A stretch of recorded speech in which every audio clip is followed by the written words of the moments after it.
looking. Great, go ahead. Okay, very good. Okay, well, thank you so much for the very kind introduction, Reem. Yeah, it's really great to be here. And, you know, what's really nice is to give this presentation to a group of people who are, you know, intimately familiar with nature and the Kawarthas, with the species here. And, you know, that's not always the case. So I think what I'm going to talk about tonight, you know, is really going to resonate more with this particular group than it might with some others. I'm going to be dealing with a lot of numbers, a lot of facts, but that really can't be avoided with a topic such as this, which is very complex. And I'd have to say probably the most complex problem that we have ever faced as human beings. And yeah, and what I'm going to be presenting will very much be an overview. There's all kinds of detail that I could get into with every slide, but I am going to try to provide an interview and hopefully complete it, you know, within 40 minutes or so. I can't say it's going to be a particularly rosy talk, but I can assure people that there are lots of reasons for hope, or at least guarded optimism. So I'll jump right in. Okay, just one. Okay, there we go. Yeah, so very quickly, I'm going to provide a background to my interest in this topic, a look at current and projected changes in temperature and precipitation in Peterborough, an overview of how nature in the Kawarthas is already changing, and also what future changes we can expect.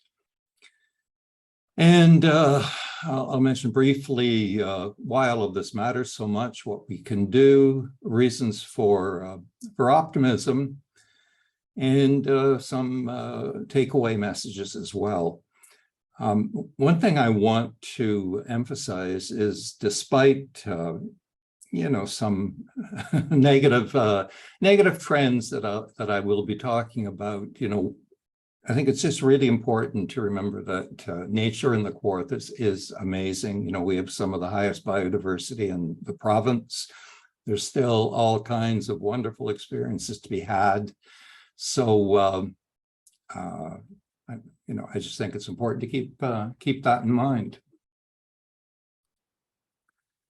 So, it probably doesn't come as a surprise to people that I have a lifelong interest in nature, you know, dating back to about the age of 12. And this eventually led me to write my first book, Nature's Year in the Kawarthas, which is an almanac of what's happening each month of the year. And doing the research for that book, and you know, really getting a sense of what happens when the frogs sing, when migrants return, when the leaves change color, all of those sorts of events. Knowing that, and then seeing how things, you know, are changing so quickly that that old timetable is not necessarily present now. So that was one of the things that I suppose primed my interest. But I have to say that more than anything, it was experiencing what happened in March of 2012. And you may recall that we had a week of temperatures above 20 degrees Celsius in the middle of March. It actually went up all the way to 26 one day. And, you know, it was really something. Robins were building nests, tulips were coming up, apple trees were in blossom, you know, in other parts of the province. I remember going out one evening and actually hearing a full chorus of spring peepers, an entire month ahead of when this usually happens. And you know, I guess I just got a real visceral sense that yes, our climate is changing, and you know, it's happening here, and it's happening now. And, there's been all kinds of events like this, even going just back to last October, when Thanksgiving weekend, we had temperatures around 24 degrees Celsius, which for me kind of ruined Thanksgiving, because, that's not what we think of. And I have to say, too, that to some degree, maybe equally troubling is that the reaction I always get from people when we have these high temperatures in early spring or late fall or during the winter is, isn't this wonderful? Isn't this just great? And, there just doesn't seem to be a sense that, or at least there wasn't, I think it's changing, but a real sense that this is serious. This is not normal, and this is something we should be concerned about. So, so that was a real important event for me, March of 2012. So anyway, I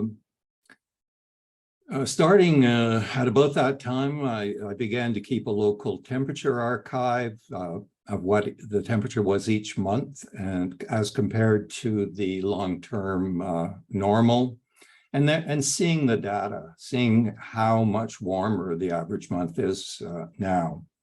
I became involved, and still am involved with, for our grandchildren, a local climate action group, an excellent group. I encourage people to join. And, of course, as a parent of 4 kids, a grandfather of 7, this is something that's always in my mind. What kind of world are we leaving? Especially for our grandchildren, but even for our children, with the very rapid pace of change. So here we go. So when I say facts, these really can't be avoided. I'll try to read them quickly. Sorry, I'm reading off the screen, but let's just remember the following: that climate change is entirely human caused. Right now, the planet is on course to exceed 1.5 degrees of warming, a crucial number that we don't want to go above, but it looks like we're going to, by the 2040s, and somewhere between 2.4 and 3.5 degrees of warming by 2100, based on current emissions in this kind of business as usual scenario. So emissions and CO2 in the atmosphere are at their highest level ever.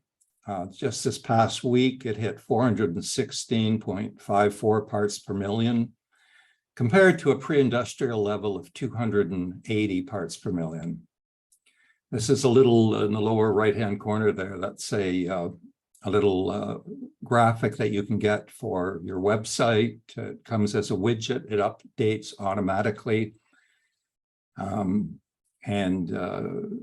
It's something that could even maybe go in the Orchid newsletter. But anyhow, it just shows where CO2 is at, and more CO2 means more global heating ahead. So carrying on, per capita, Canadians and Americans are the world's largest emitters. What we're seeing in terms of impacts and warming, it's consistent with computer climate models. Canada, at 1.7 degrees of warming right now, is heating up much faster than the global average. This is all making other ecological crises worse. We know what the solutions are. We have most of the necessary technology, but we still don't seem to be at a point where the political will is at a sufficient level. So none of that may be new to people. So how have temperatures changed in Peterborough? Peterborough's mean annual temperature in and around 1950 was about 6 degrees Celsius over the course of the year. So it's gone up to about 7.8.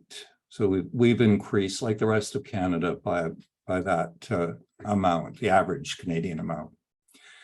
Since 2010, there have been twice as many warmer than average months than cooler than average.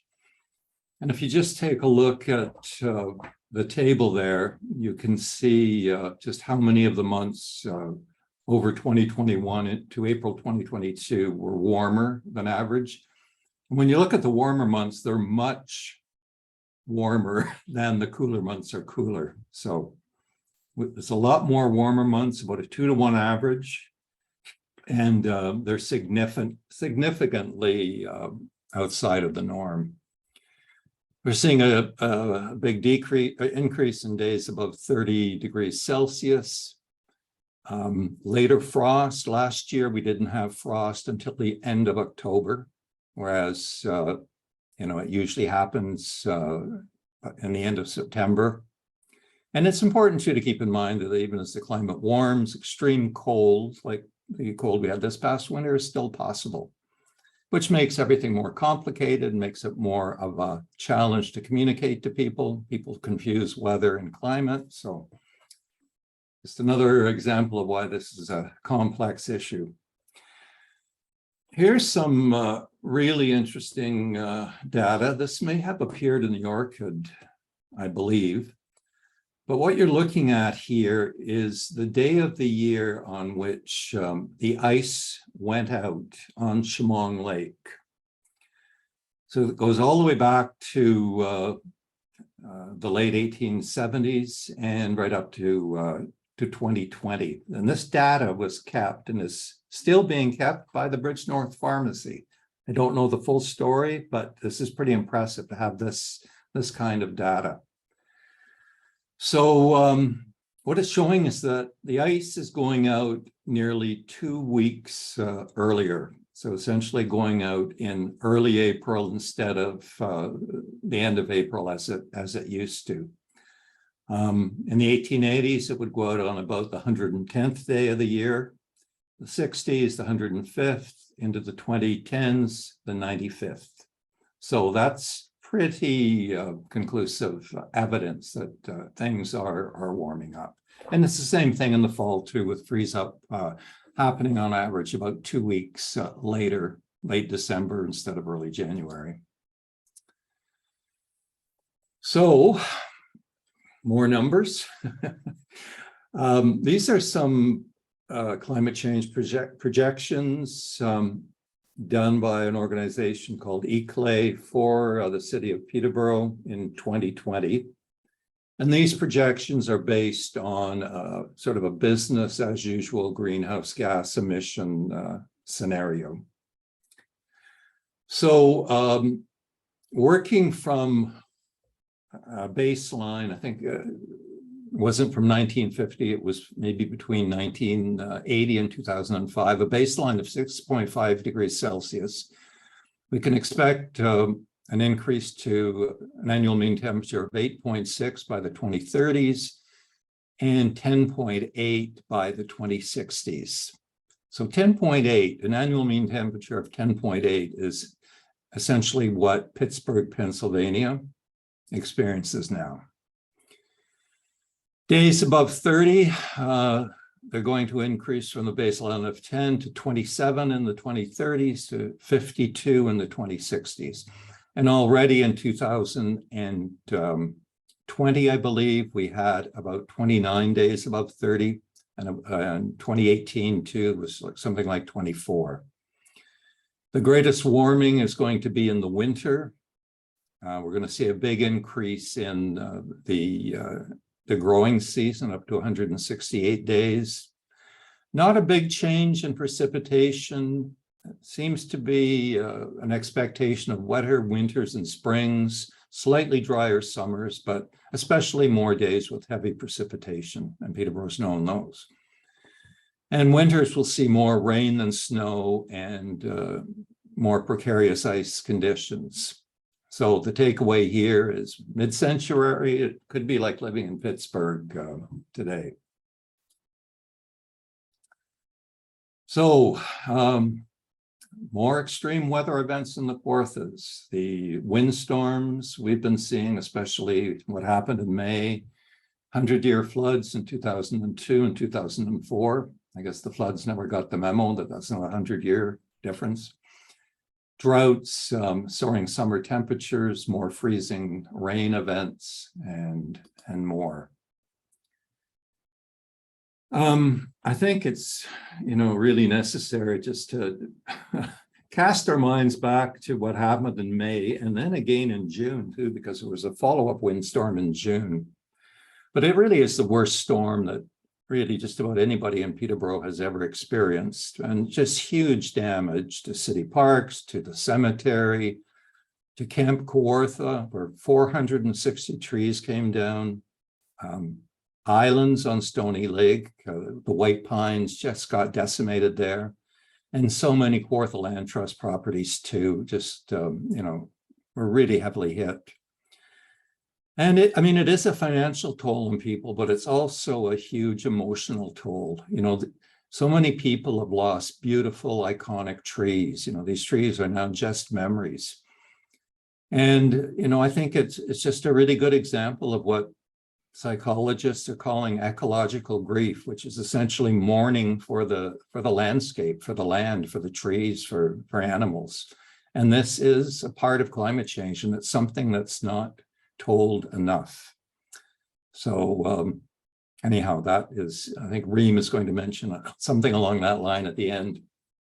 So just quickly about derechos, this type of windstorm requires high levels of heat and moisture in the planet's atmosphere. And we're seeing atmospheric conditions conducive to a derecho more often, and they're also creeping northward. So, more derechos are a real possibility. But, this kind of event is a real reminder of what we stand to lose by not committing to full out climate action. So, how is the natural world changing? Well, I think one thing I'm going to say right off the bat is with changes such as these new species we're seeing in the Kawarthas, it's very complicated. So climate change is definitely a factor, but there's also a host of other factors involved as well, which are difficult to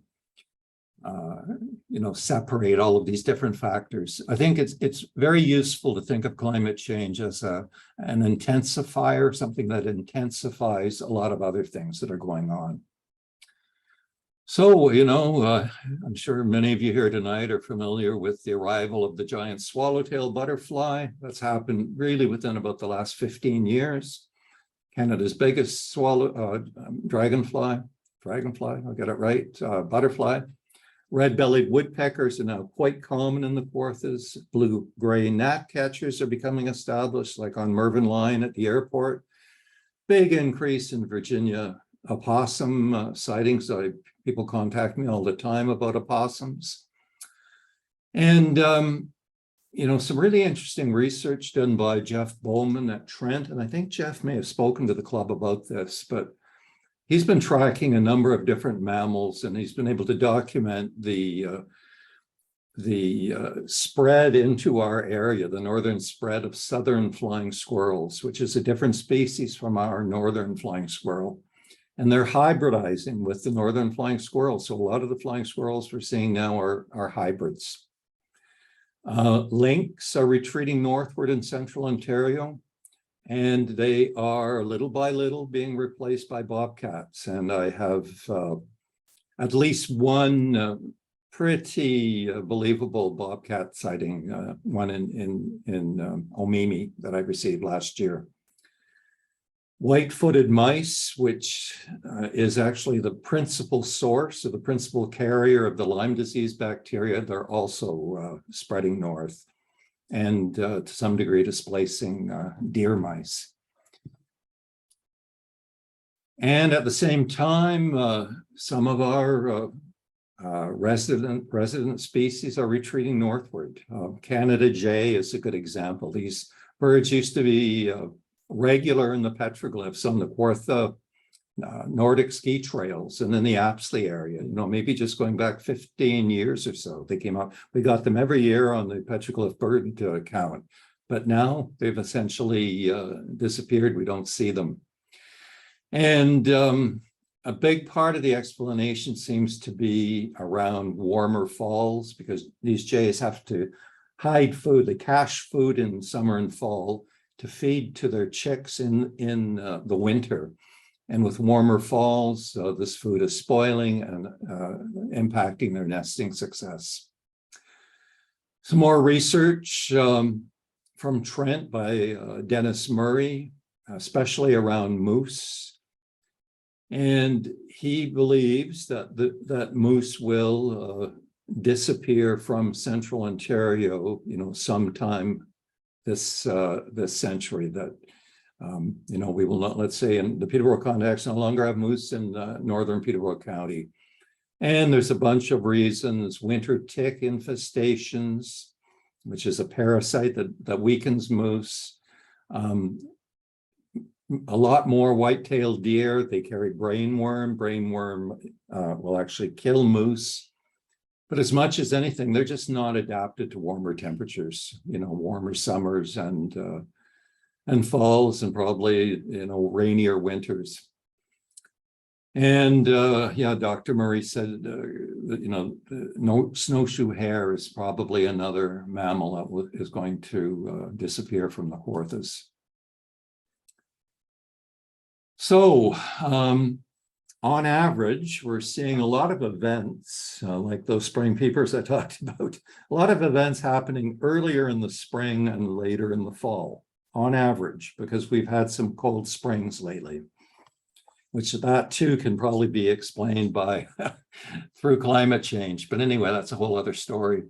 So there was work done early in the 2000s by M&R that showed that the peak calling of early breeding frogs like leopard frogs and peepers and wood frogs on average was 10 to 20 days earlier than 1995. Lilacs are a really good indicator of what's happening with the climate. They're tracked all over North America. And in New England, they're blooming about 2.5 days earlier per decade.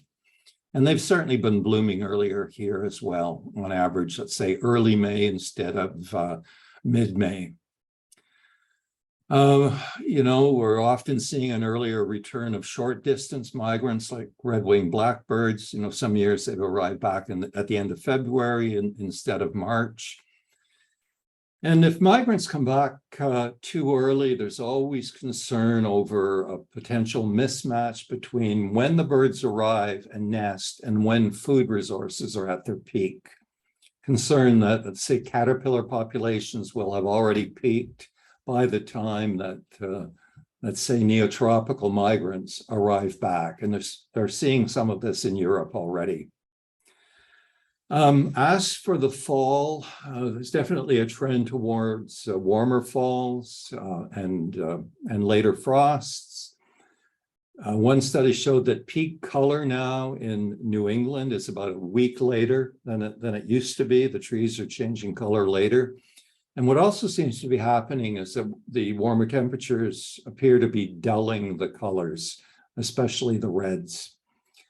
So we'll see what happens this year, but let's hope it's not like, I don't think it will be like what happened in 2017 when it was so hot that the maple in front of my house looked like the lower right there. So there needs to be a lot more work done on how it's impacting nature in the fall, but those are a few tendencies. One thing that seems to be a lot are fairly certain is just how these higher CO2 levels in the atmosphere are affecting plants.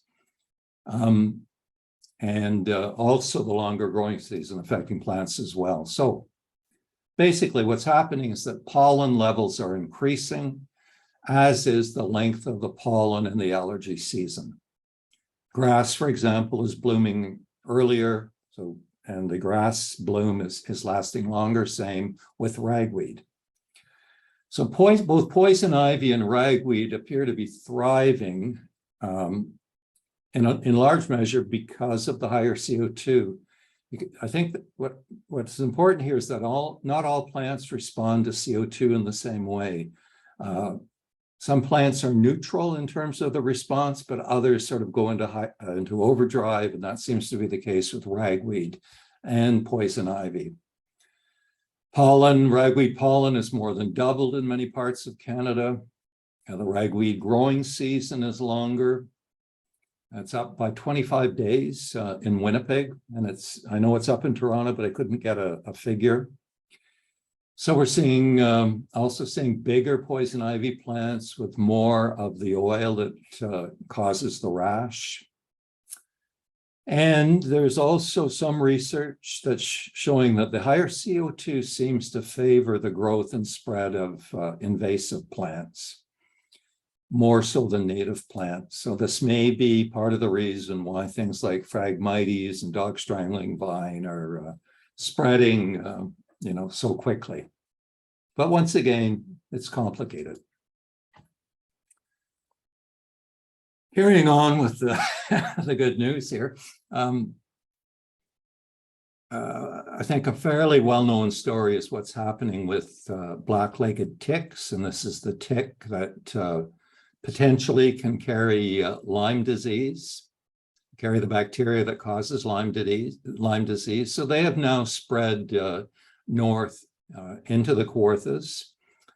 And this is to a large degree due to longer and hotter summers, earlier springs, longer falls, and milder winters, which increase the rates of survival. And the longer summers, warm falls also mean a longer season in which ticks are active and people are outdoors. My sister-in-law, Elaine, got a tick on her about November 10th last year, just south of Bon Echo. And another thing that's happening is that climate change is increasing the range and the abundance of animals that are hosts to ticks. Ticks need to have a host to feed on. And one of the animals they feed on to a very large extent is white-tailed deer. Now, the deer don't carry the bacteria, but they provide food for the ticks. So that just helps, increase the abundance. But there's some good news, at least for the time being. This is Lyme disease in Peterborough County, 2022. So it looks like, according to public health data, that the city of Peterborough, at least, is just outside of the Lyme disease risk area. So you can see Peterborough right here. So there doesn't appear, as of yet, and I think I have this right, there doesn't appear to be any apparent rise in Lyme disease locally. So one set of numbers was from March 2021 to April 2022. That period showed no increase in visits to PRHC emerge related to tick bites. So, but that likely is going to change.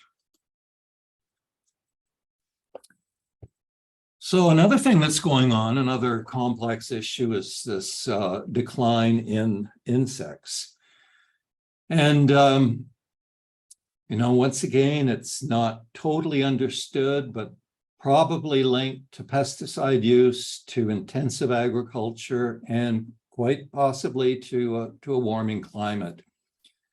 And I would say probably even more so to extreme weather events. When we get these cold springs, for example, that can kill insects directly or kill the plant sources they depend upon. And we've had some really late frosts in the last couple of years. And I think it explains why butterfly numbers have been down on our butterfly count too in some years.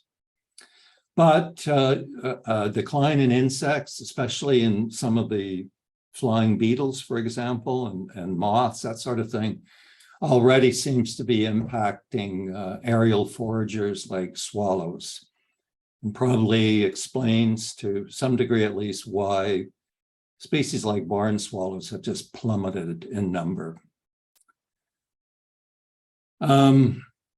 I think it's worth talking about monarchs too, because people love monarchs. So it's, it's a good, it's a good species to talk about. So, with a warming climate, we're seeing a lot more drought and intense heat, both on the breeding grounds, let's say in Ontario, but also during migration. And if this happens during migration, it means less milkweed for the monarchs to lay their eggs on, and also fewer nectar plants for the adult monarchs to feed on. Intense storms and warm temperatures are also disrupting the monarch's hibernation, diapause, or as the term used with insects, on the wintering ground. So they're not really adapted to warmer temperatures in these mountain reserves in Mexico. But there's good news that monarch numbers were up in Mexico last winter, so we'll see what happens this year. So now we're looking ahead to the future. And of course, we can never know exactly what's going to happen, but some of this that I'm going to talk about comes from a huge study done by Audubon, maybe about 7 years ago, called Survival by Degrees on Future Impacts on Birds from Climate Change. So I think the first thing, though, to recognize is that there are about 3 billion fewer birds in North America than there were in 1970. So, numbers are down by, I've just forgotten the percentage, maybe 30% or something. And this has been primarily from habitat loss, but increasingly this is going to happen by climate change. So even common feeder birds, their numbers are plummeting, things like dark-eyed juncos. You wouldn't think so, but we forget how much more abundant, some of these birds used to be. Even grackles and starlings apparently are down in numbers and considerably.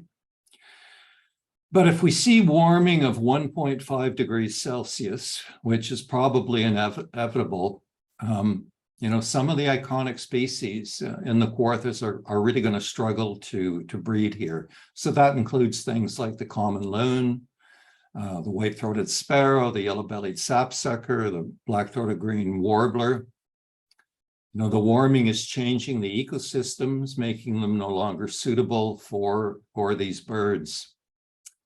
And so we can expect their ranges to contract northward, but there's still going to be a net loss of breeding range.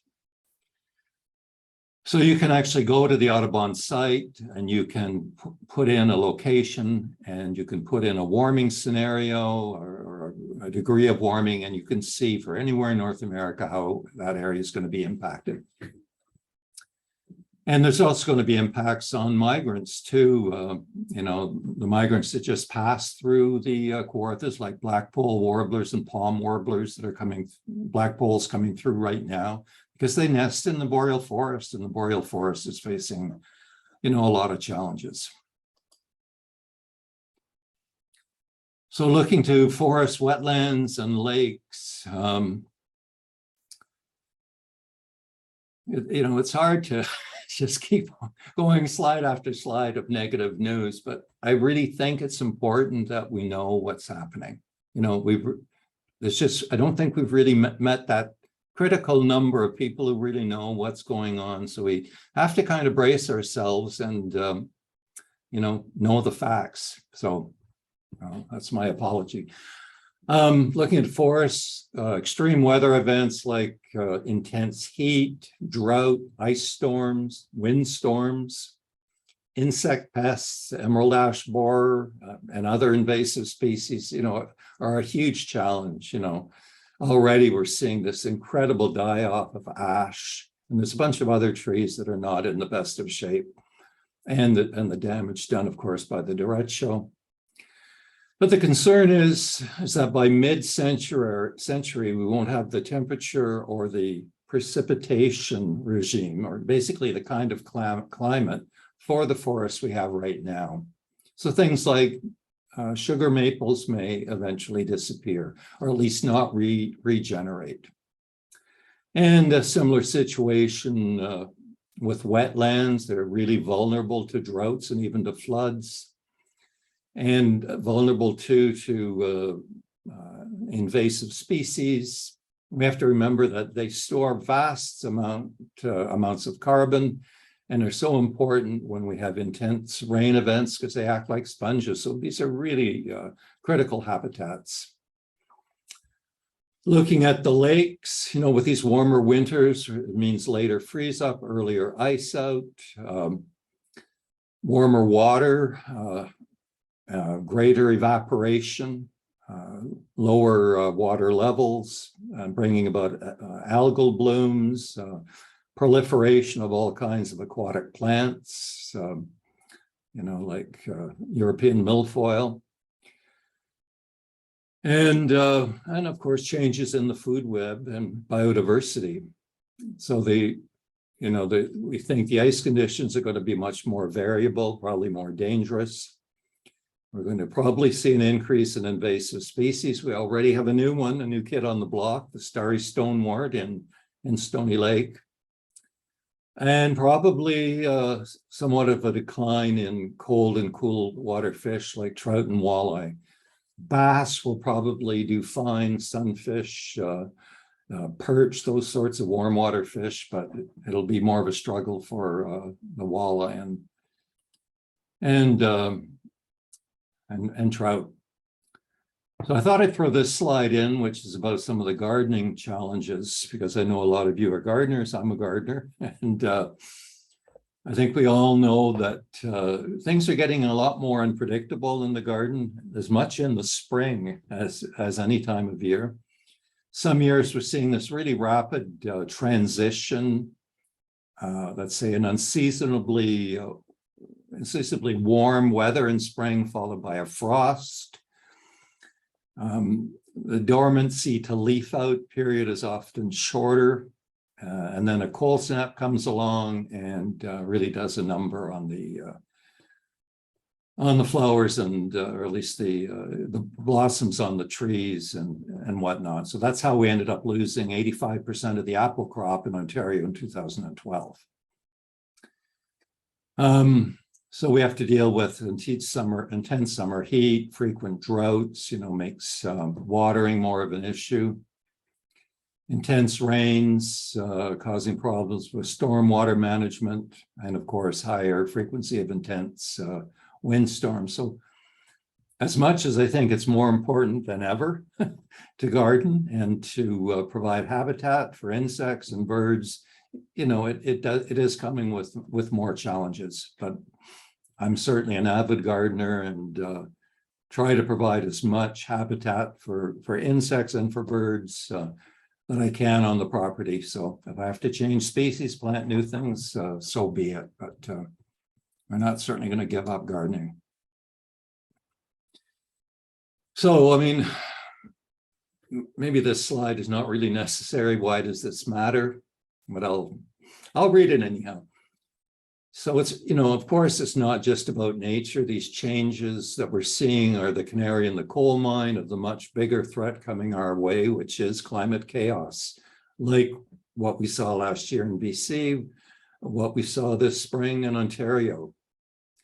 It's about preserving a healthy, climate-safe world that's rich in biodiversity. It's about protecting our mental and our physical health, because climate change, brings with it a psychological toll as well.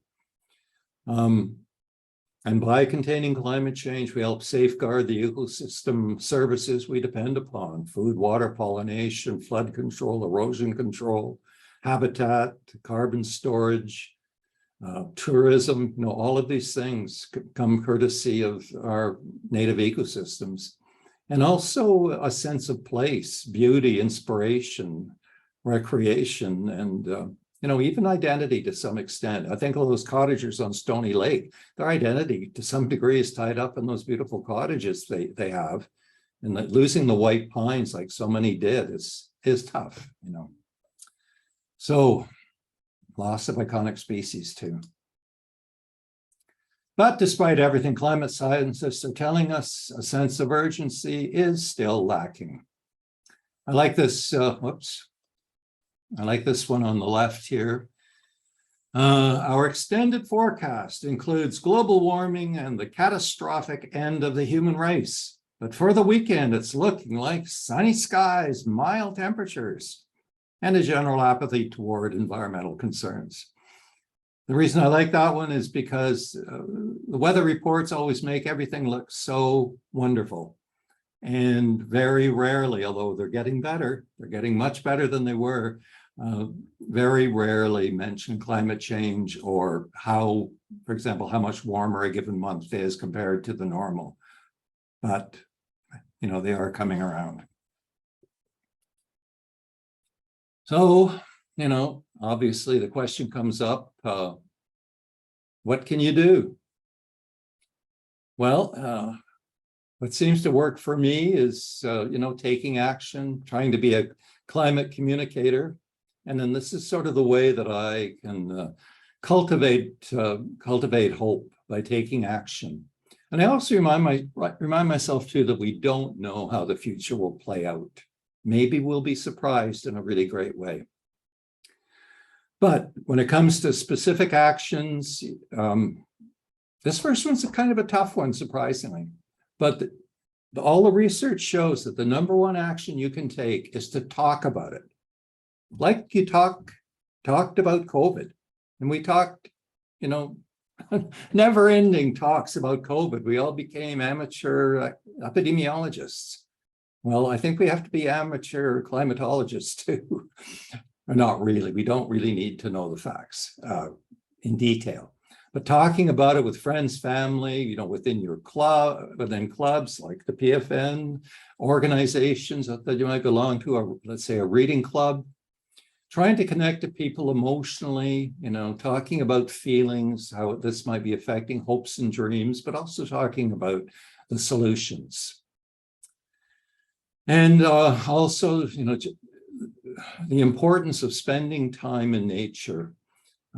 I think seeing what we have, it really does inspire action. Appreciating what we've got inspires action. Getting to know local plants and animals, using apps like iNaturalist and Merlin, and using those to participate in citizen science. You know, putting your bird sightings on eBird, going out with the iNaturalist app and recording plant species. So, you know, that's really useful information. So it's a way you can contribute to research on climate change. And I think, you know, if you have the stomach for it, demonstrating, taking part in public marches and protests is probably more important than ever. Joining a climate action group, you know, there's all kinds of them, Lead Now, Eco Justice, and then locally for our grandchildren. And you know, I think donating too is a really important thing. And I think a lot of people here this evening, you know, we're now in a position in our life where we probably are able to, you know, to donate money. And so many of these charities are cash strapped. So that's another way you can take action. And also sharing climate news, climate posts on social media. If you're on Facebook, share stuff about climate change, talk about it. And you'll be surprised. You might get a bit of pushback, but very little. But so far, we don't talk about it, or at least not enough. We also have a municipal election coming up. You know, you need to try to influence how people vote, encouraging friends and family to vote with climate and conservation top of mind, because government policy is key. That's really the thing. It's unfortunately, it's not primarily individual action anymore, it's government policy. So for our grandchildren, I believe, is going to put together kind of a fact sheet about where the various candidates for mayor and council stand on climate change and the environment in general. So hopefully we can share that.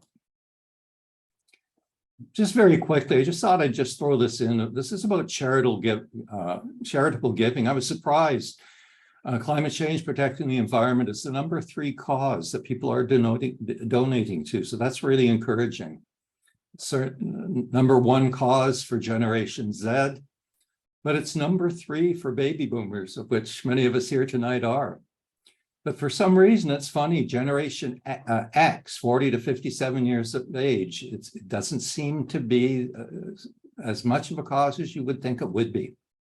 But anyway, we won't get into why that might be. But the giving gap is widening. In 2006, 25% of tax filers were claiming donations. That's dropped to 19% in 2019. And the most acute decline is in this 40 to 57 age group and higher income families, believe it or not. And this same report looked at openness to showing support through other actions. So like attending protests, in-person events. So the baby boomers didn't come out too well on that one, nor did we come out terribly well on taking the cause to social media. So I think we can up our game right there. Just interesting information. But, there really are a lot of reasons for hope, at least hope that we're going to see a lot of action. Across the world, emission reduction laws are expanding. We have a new climate plan in Canada that looks pretty good. And we have, what I think is going to be a very effective carbon tax. And in the US, the largest climate bill in American history was passed in August, which will greatly boost clean energy development and is expected to reduce emissions by 30 to 40% by 2030, which is amazing. People are really impressed. The experts are impressed. Australia's just elected a pro-climate government. By 2035, California will no longer be selling gas-powered vehicles. That's just in 13 years. We've seen a huge change in the way the media is covering climate change. I mean, climate change, even going back 5-6 years ago, was almost totally absent from the media. And I follow these things very closely. And now it's all over the place. So that is huge. And our group for our grandchildren was even instrumental in getting checks global locally to include the daily CO2 level in the weather report. So we're kind of proud of that. All kinds of exciting new technologies, even around cutting emissions from cement and steel. Great leadership coming from cities around the world. And in Canada, I go to Montreal all the time with 2 daughters there. I'm so impressed with what's happening there. They now have 450 kilometers of bike lanes in Montreal and a bunch of other things they're doing. So those things give me hope. And all kinds of things happening locally, around education and awareness. You can see the groups there, Camp Kawarthas, Pathway, Green Up, PFN. So much of this is getting people passionate about nature. That's a big part of the solution, I believe. A lot of wonderful things happening around land protection, Kawartha Land Trust now with 27 properties, 5,800 acres. And the Nature Conservancy of Canada, about a year ago, received a 12,000 acre donation of land near Bancroft. So that's all great stuff. And there's some good things happening from the city. I wouldn't quite give them an A yet, but there's some good stuff in the official plan. We have organic waste composting coming online in 2023. We're starting to see more charging stations, the green economy business hub to help businesses reduce emissions is up and running. A lot being done downtown, as we know, around flood protection. So I think that's 2 more slides. So, there's a lot of information on the For Our Grandchildren website, forourgrandchildren.ca. Lots of ways to take action. We've archived a bunch of talks on climate change. We actually meet monthly in what's called 4RG Meets, where we have a different person talking on a different aspect of climate change each month. And the previous talks, and there's about 12 of them, they've all been archived. Dailyclimate.org is a great website to keep up with climate news. The Guardian too. environmental defense.ca, where you can get up to date on campaigns you might want to support. There's some wonderful podcasts if you're into listening to podcasts. I especially like Outrage and Optimism with Christiana Figueres, who headed up the Paris negotiations in 2015. So it's sort of equal measures, alarm and hope, which I think is necessary. What on Earth, which is both on CBC Radio and as a podcast, is wonderful. Some great books out there, all kinds. But I particularly enjoyed The Ministry for the Future, which really gives not just hope, but sort of lays out a potential path forward that you can kind of believe. Catherine Hayhoe, Saving Us. She's the guru of talking about climate change. She's a climate scientist from Canada who lives in Austin, Texas. She's an evangelical Christian, but she's just a wonderful person. Just because I say that, because the evangelical Christian community is not big on climate change in the States, unfortunately, but she's trying to change some attitudes. And the traditional media too, CBC News is amazing. The Globe and Mail is amazing, what they're doing with climate change. The Star, Peterborough Examiner, which is in the Star family now of papers, and The Guardian, of course, and lots more. So here are the takeaways. We're on course to exceed the crucial 1.5 degrees of warming by about 2040. Southern species are moving into the Kawarthas. Some local species are retreating north. We have events in nature, like migration happening earlier in the spring, others occurring later in the fall. Invasive species, poison ivy, ragweed, and ticks are thriving. Pollen levels are climbing, and the pollen season is lasting longer. Our forests, wetlands, lakes, and rivers are very vulnerable to climate change, and we're already seeing some of the impacts. There are lots of reasons for hope, but we know that action is not yet happening at the necessary scale. And the most important individual action you can take is talking about it, making it a regular topic of conversation. And the biggest takeaway is that nature in the Kawarthas is still wonderful, amazing, and, you know, I'm going to be heading out tomorrow morning to take in some of the warbler migration, and so there's so much to enjoy. And I have no idea how long that took. It's probably way over 40 minutes, but there you go. Thank Hello, you. Reed. Yes. Let me just, I think we stopped. Let's